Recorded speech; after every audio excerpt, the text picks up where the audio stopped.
사랑하는 제들교회 성도님들, 오늘 하루의 삶도 하나님의 말씀으로 함께 시작하기를 원합니다. 우리는 이번 주부터 생명의 삶 큐티 본문을 따라 출애굽기 말씀을 함께 살펴보기를 원합니다. 오늘 본문 말씀은 출애굽기 1장 15절에서 22절까지 말씀입니다. 15절에서 16절 말씀을 함께 살펴보면 애굽 왕이 히브리 산파 십부라라 하는 사람과 부하라 하는 사람에게 말하여 이르되 너희는 히브리 여인을 위하여 해산을 도울 때에 그 자리를 살펴서 아들이거든 그를 죽이고 딸이거든 살려두라 라고 기록되어 있습니다.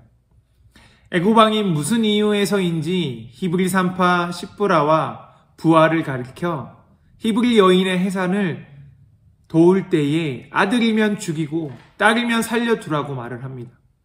그 이유를 앞선 내용을 통해 살펴보면 8절에서 10절에 요셉을 알지 못하는 새 왕이 일어나 애굽을 다스리더니 그가 그 백성에게 이르되 이 백성 이스라엘 자손이 우리보다 더 많고 강하도다. 자, 우리가 그들에게 대하여 지혜롭게 하자. 두렵건대 그들이 더 많게 되면 전쟁이 일어날 때에 우리 대적과 합하여 우리와 싸우고 이 땅에 나갈까 하노라 라고 기록되어 있습니다. 애굽 왕이 히브리 여인이 해산할 때 아들이면 죽이라고 한 이유가 무엇입니까? 바로 백성 이스라엘 자손이 우리보다 더 많고 강하여 나중에 전쟁이 일어나게 되면 우리가 그 싸움에서 지고 현재 살고 있는 이 땅에서 나갈까 염려하고 두려워했기 때문이라고 기록되어 있습니다. 이 사건이 이미 일어난 사건입니까? 아직 일어나지도 않은 사건입니다. 그 이스라엘이 자기들을 칠지도 모르는 상황이었지만 애굽 왕은 그것을 염려하고 두려워했습니다. 그래서 히브리 산파를 고용해서 그들이 그 이스라엘 아들이 나올 때에 그들을 죽이기를 애굽 왕은 원했던 것입니다.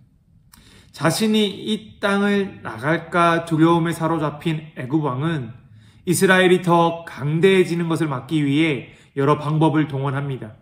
11절 말씀을 보면 애굽 왕은 그들에게 무거운 짐을 지워 괴롭게 하여 그들에게 바로를 위하여 국고성 비동과 라암셋을 건축하게 합니다.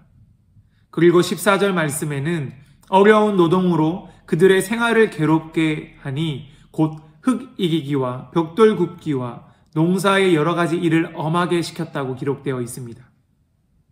하지만 12절 말씀을 보면 그러나 학대를 받을수록 더욱 번성하여 퍼져나가니, 즉 이스라엘은 학대를 받을수록 어려운 노동으로 괴롭고 힘든 상황 속에서도 더욱 번성하여 퍼져나갔다고 기록되어 있습니다.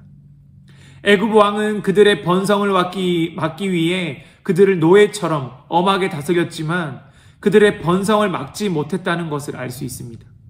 그래서 애굽 왕은 오늘 본문 말씀에 그 번성이 시작되는 이 시작점을 막아버리기 위해 히브리 산파를 불러 히브리 여인의 해산을 도울 때에 태어나는 아들을 모두 죽이라고 한 것입니다. 애굽 왕은 이제 좀 안심이 됐을 것입니다.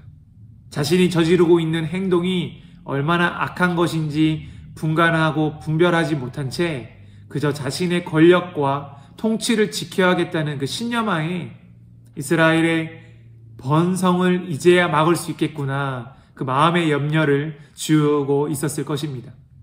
하지만 이어지는 본문 말씀을 보면 이 이야기는 아이러니하게 흘려갑니다. 17절 말씀을 보면 그러나 산파들이 하나님을 두려워하여 애굽 왕의 명령을 어기고 남자 아기들을 살린지라 라고 기록되어 있습니다. 두 명의 히브리 산파가 애굽 왕의 명령을 거부하고 이스라엘 남자 아기들을 살리고 있습니다.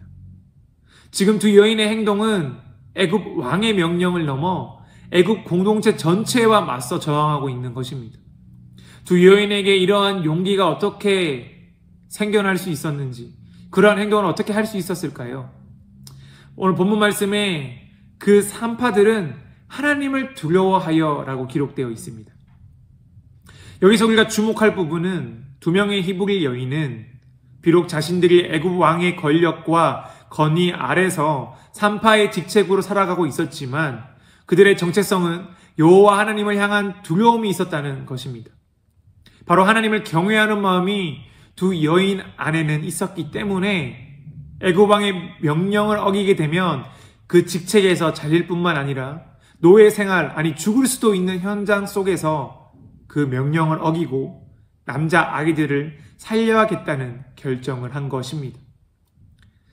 아무리 하나님을 경외한다고 해도 어떻게 이렇게 무모한 결정을 할 수 있는가 생각할 수 있습니다. 두 여인에게 애굽 왕을 향한 두려움이 전혀 없었기 때문일까요? 저는 그렇게 생각하지 않습니다. 어느 누구도 그 상황에 놓인다면 애굽 왕의 명령을 어겼을 때 본인이 어떻게 될지 알기 때문에, 그것을 어겼을 때 나에게 닥칠 상황을 알기 때문에 두려움이 생길 수밖에 없었을 것입니다.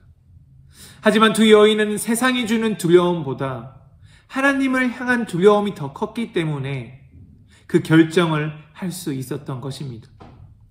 두 여인에게 애굽 왕은 하나님보다 더 낮은 존재, 감히 하나님과 비교할 수 없는 존재였기 때문에 그들은 그 선택을 할 수 있었던 것입니다.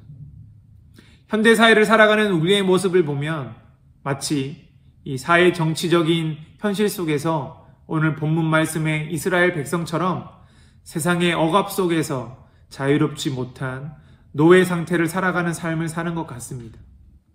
치열한 자본 논리와 계급사회의 구조 속에서 살아남기 위해 어렵고 힘든 노동으로 우리의 생활은 노예처럼 많이 지쳐가고 괴로움을 겪고 있는 것이 사실입니다.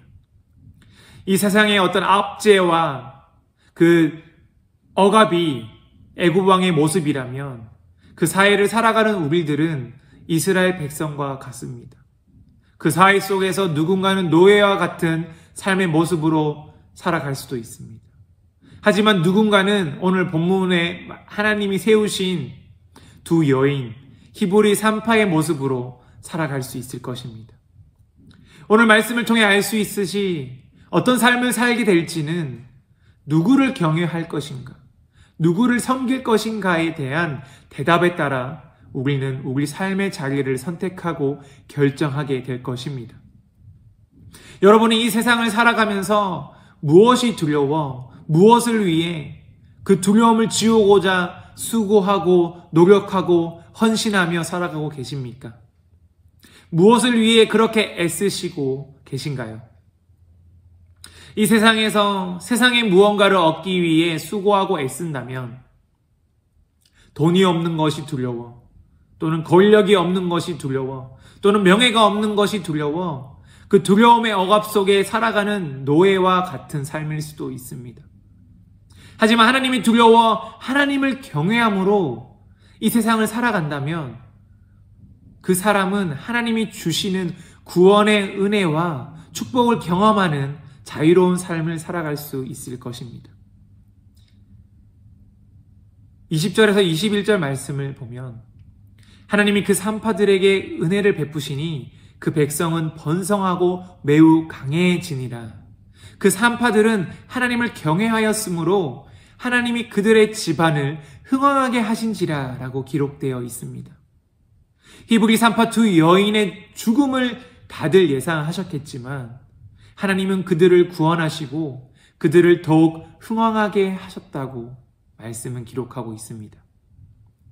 이 사건의 결말은 애굽 왕의 관점으로 보면 세상이 보기에 반역을 일으킨 두 여인에 대한 역사 스토리로 끝이 났을 것입니다. 하지만 하나님의 눈, 하나님의 관점으로 보면 하나님의 섭리와 경륜을 이끌어가는 하나님을 경외한 용감하고 담대했던 두 여인에 대한 히스토리, 즉 하나님의 스토리로 기록되어 것입니다.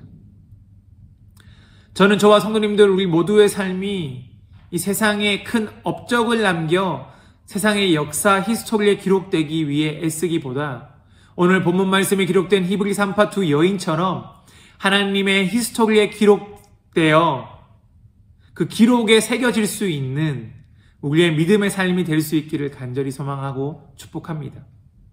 오늘 하루 우리가 살아가는 삶의 자리, 직장과 가정과 또 이웃과 공동체 속에서도 그 하나님의 기록이 새겨질 수 있기를 간절히 갈망하며 오늘의 삶도 세상이 주는 두려움이 아닌 하나님을 경외함으로 하나님을 위해 헌신하고 순종하는 삶이 되실 수 있기를 간절히 소망하고 축복합니다.